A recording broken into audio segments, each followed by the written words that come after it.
அப்புறம் சொல்லுங்க, 20 கிலோ அரிசி ஆட்டுவீங்க. ஆட்டணும் டெய்லி, ஆட்டணும். நிறைய ஆளுங்க கடைக்கு வந்தாங்களா, அன்றைக்கி வந்து டிஃபன் கிடைக்காது வீட்டுக்கெல்லாம் யாருக்கும். அப்புறம் லேட்டை வாங்கிட்டு வந்து ரவை வாங்கிட்டு வந்து உப்புமா செய்வாங்க. எது காலம் போயிடுச்சு.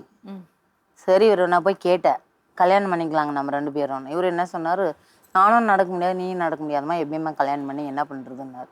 அதுக்கு நான் இவர் சொன்னேன், கண் இல்லாதவங்களே உலகத்தில் வாழ்கிறாங்க. கண்ணு நல்லா இருக்குது, கை ரெண்டும் நல்லா இருக்குது, திறமை இருக்குது, டேலண்ட் இருக்குது நம்மக்கிட்ட.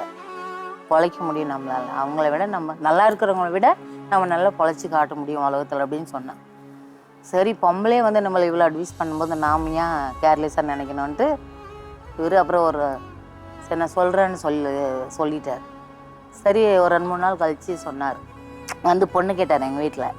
எங்கள் வீட்டில் இருந்து என்ன சொன்னாங்கன்னா, பொண்ணெல்லாம் தரதில்ல, அவங்க அப்பா அம்மா வரதெல்லாம் சொல்கிறாங்க. இவர் வந்து கேட்டு இவங்களுக்கு பொண்ணு கொடுத்துட்டா நாளைக்கு எப்படி அவர் வச்சுன்னு பொழைக்குவாரா இல்லை விட்டுருவாரா? அவரை நம்பி கொடுத்துட்டு நாளைக்கு நீ கெட்டு போயிட்டு ஒரு குழந்தை குட்டியோடு வந்தேன்னா உன்னை யார் பார்ப்பாங்க?